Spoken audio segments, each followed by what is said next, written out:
नमस्कार, मेरा नाम आलोक है। आप लास्टीज देख रहे हैं। पूरे देश की निगाह टिकी हुई थी आज सुप्रीम कोर्ट पर। देखिए, इस वीडियो में आपको बताएंगे सुप्रीम कोर्ट के अंदर जब मामला आया नीट का, उस पर सुनवाई होनी थी, तो सुप्रीम कोर्ट में सीजेआई की ओर से यानी कि chief justice of India DY Chandrachud की ओर से क्या कहा गया है। ऑनरेबल सुप्रीम कोर्ट की ओर से बहुत सारी बातें की गई हैं। लगभग 45 मिनट तक बहस चली। काफ़ी कुछ कहा गया सॉलिसिटर जनरल की ओर से, एनटीए की ओर से। वो सभी बात हम आपको बताएंगे। फैसला आना है, अब तैयारी पूरी हो चुकी है। ऑनरेबल सुप्रीम कोर्ट ने सब कुछ सुना है और आज सुप्रीम कोर्ट के अंदर क्या क्या हुआ वो आपको बताएंगे। सीजेआई ने क्या कहा है, कितने दिन की मोहलत दी है, और अब बस फैसला आ जाना है। क्या 24 लाख जो परीक्षार्थी हैं, 24 लाख स्टूडेंट जो हैं, वो क्या फिर से एग्जाम देंगे? रीनीट की तैयारी होगी, रीनीट का फैसला लिया जाएगा? क्या क्या कहा है सुप्रीम कोर्ट ने, हम सब कुछ बताएंगे। लेकिन पहले हम शुरुआत करते हैं। देखिए, 11 जुलाई को बुलाया गया है, यानी कि गुरुवार के दिन 11 जुलाई को शायद फर्स्ट हाफ में ही हो जाए सुनवाई। उस पर उस दिन सुनवाई हो जानी है, यानी कि कुछ दिनों की मोहलत दी है, 2-3 दिन की मोहलत और दे दी है। 11 जुलाई को इस पर फैसला आना है। सबसे पहले सुप्रीम कोर्ट में जब सुनवाई शुरू हुई तो सीजेआई की ओर से यानी कि chief justice of India DY Chandrachud की ओर से ये साफ साफ कहा गया कि पेपर लीक हुआ है। ये मान लिया गया, हाँ पेपर लीक हुआ है, चाहे कितना भी लिपापोती हो जाए, पेपर लीक हुआ है, ये तो एडमिटेड है। ये इस बात को स्वीकार किया है सुप्रीम कोर्ट ने भी। सुप्रीम कोर्ट में ये बात साबित हो चुकी है कि पेपर लीक तो हुआ है, लेकिन किस लेवल पर हुआ है, इसका लेवल क्या था, कितनी जल्दी हुआ, क्या उसकी टाइमिंग थी, क्योंकि ईओयू की ओर से बातें रखी गई, सॉलिसिटर जनरल की ओर से भी बातें रखी गई कि इकोनॉमिक जो इकाई है, इकोनॉमिक यूनिट है बिहार की, उसकी ओर से बताया गया है कि 4 तारीख को यानी कि 4 मई को पेपर लीक हुआ था। लेकिन अब उसके बाद बहुत सारी बात की गई। देखिए, सुप्रीम कोर्ट ने ये पूछा है, ऑनरेबल जज ने ये पूछा, ऑनरेबल जस्टिस ने पूछा है कि किस लेवल की बात, इसलिए हम पूछ रहे हैं कि क्या ये पेपर लीक सिर्फ पटना में हुआ है, गोधरा में हुआ है, कि ये और स्टेट्स में हुआ है? क्योंकि जब पेपर लीक की बात हो रही है, देखिए कई सारे ऐसे तथ्य हैं जो बताने होंगे।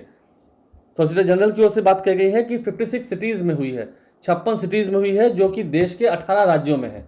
तब इसका मतलब कि ये मास लेवल पर हुआ है। अगर मास लेवल पर हुआ है तब तो फिर रीनीट होगा, यानी कि टेस्ट फिर से लिया जाएगा। फिलहाल अभी जजमेंट नहीं आया है, जजमेंट का इंतजार करना होगा। रीनीट होगा या नहीं, इस पर बातें अभी तक खुल के नहीं आई हैं। क्या मास लेवल पर हुआ है? अगर मास लेवल पर हुआ है तब तो फिर दोबारा कराना होगा। इसके अलावा पेपर लीक कब हुआ, एग्ज़ाम टाइम कब था, दोनों के बीच में 5 मई को परीक्षा हुई थी, 4 मई की रात में हुआ है, या 5 मई की सुबह पेपर लीक हुआ है? और पेपर लीक अगर हुआ है तो कैसे हुआ है? ईओयू की ओर से जो जानकारी दी गई है, इलेक्ट्रॉनिक्स मीडिया का सहारा, मतलब सोशल मीडिया का सहारा लिया गया है, व्हाट्सएप पे हुआ है, मोबाइल पर शेयर हुआ है। अगर मोबाइल पर शेयर हुआ है तो कितने मास लेवल पर हुआ है, ये पूछा गया है। कितने मास लेवल पर ये जो पेपर लीक है वो हुआ है, जिसके बारे में पूछा गया है। There was a leakage of paper, ये कहा गया है सुप्रीम कोर्ट की ओर से।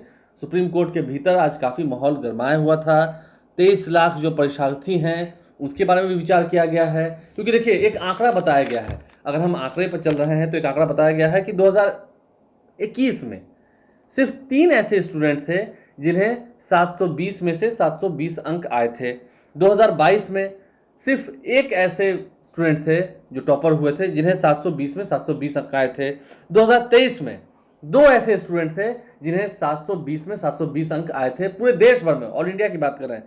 लेकिन इस साल 2024 में जब पेपर लीक हुआ है, जिसे सुप्रीम कोर्ट ने स्वीकार किया है, वहां 67 ऐसे स्टूडेंट हैं। सोचिए, 2 के बदले 3 नहीं, 4 नहीं, 5 नहीं, 10 नहीं, 67 ऐसे स्टूडेंट हैं। 67 स्टूडेंट्स की संख्या है जिन्हें 720 में से 720 अंक मिले हैं।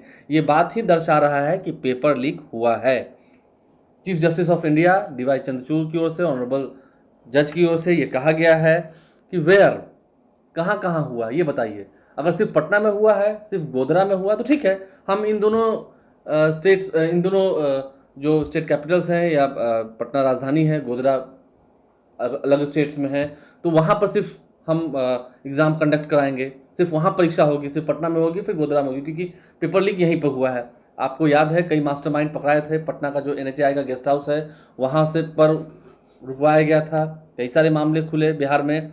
फिलहाल सीबीआई को ये मामला हैंडओवर किया गया है और अगर आइडेंटिफाई नहीं कर पाए, ये भी कहा है, आइडेंटिफाई तो करना होगा किस लेवल पर पेपर लीक हुआ है, कितना इसका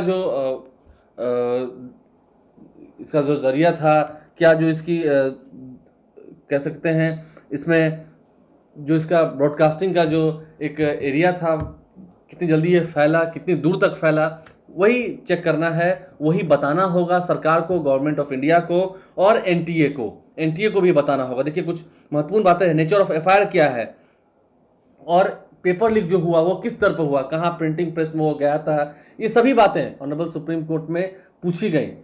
सरकार इसका जवाब देगी। सीबीआई को जांच तो सौंपी गई है, लेकिन अब तक जो मामले सामने आए हैं उसके आधार पर ही हर एक कुछ पूछा गया है। और आइडेंटिफाई अगर नहीं हुआ, अगर आइडेंटिफाई नहीं हो पाया, क्योंकि व्हाट लेवल पूछा गया है, कितने लेवल पर, उसकी क्या लेवल है, जो पेपर लीक हुआ उसका लेवल क्या है, कितना उसका दायरा है, अगर उसका लेवल नहीं तय किया गया कि यहाँ से इन्हीं सिटीज़ में हुआ है, इन ज़िलों में हुआ है, यहाँ हुआ है, इस राज्य में हुआ है, अगर ये दायरा नहीं पता चल पाया तो फिर तो स्टूडेंट्स के साथ खिलवाड़ है, उनकी पढ़ाई के साथ खिलवाड़ है, तो फिर रीनीट हो जाएगा।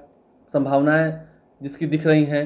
अब 11 जुलाई को क्या होता है सुप्रीम कोर्ट में वो देखना होगा। 11 जुलाई को सुबह 11 बजे के बाद से इस पर सुनवाई होनी है, उस दिन उम्मीद है डिसीजन आ जाएगा। और जहाँ तक बात रही स्टूडेंट्स की, हम बात कर रहे हैं कब हुआ पेपर लीक, भी कब हुआ ये भी पूछा है चीफ जस्टिस ऑफ इंडिया ने। उन्होंने ये भी पूछा है कि पेपर लीक कब हुआ, where, when and what level, ये 3 सवालों का जवाब तो देना है। इसके अलावा 3 दिन की मोहलत दी गई है गवर्नमेंट ऑफ इंडिया को, एनटीए को, कि आखिर ये जो प्रश्न पूछे गए हैं सीजीआई की ओर से उसका जवाब देना है।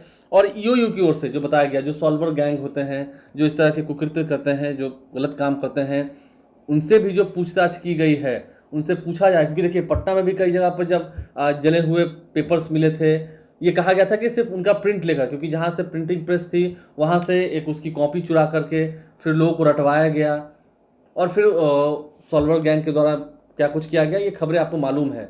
तो उसके बाद फिर देखना ये होगा कि क्या वो सिर्फ हार्ड कॉपी थी या फिर वो मोबाइल पर ही स्प्रेड किया है, मोबाइल से ही उसे ट्रांसफ़र किया गया है। अब तो सोशल मीडिया का ज़माना है, 1 से 2, 2 से 5, 5 से 10, 15 से 25, तो ऐसी अगर संख्या में, बड़ी संख्या में स्प्रेड हुआ है और अगर आइडेंटिफाई नहीं हो पा रहा है तब तो फिर कड़ी कार्रवाई होगी। फैसला 11 जुलाई को आना है।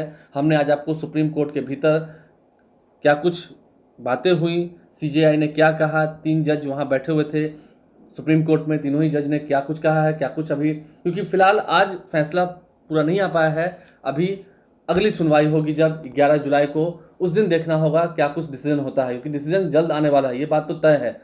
नीट की तैयारी कर रहे जो स्टूडेंट हैं उनके लिए महत्वपूर्ण खबर थी। सुप्रीम कोर्ट में आज क्या क्या हुआ वो हमने आपको इस वीडियो के माध्यम से बताने की कोशिश की है।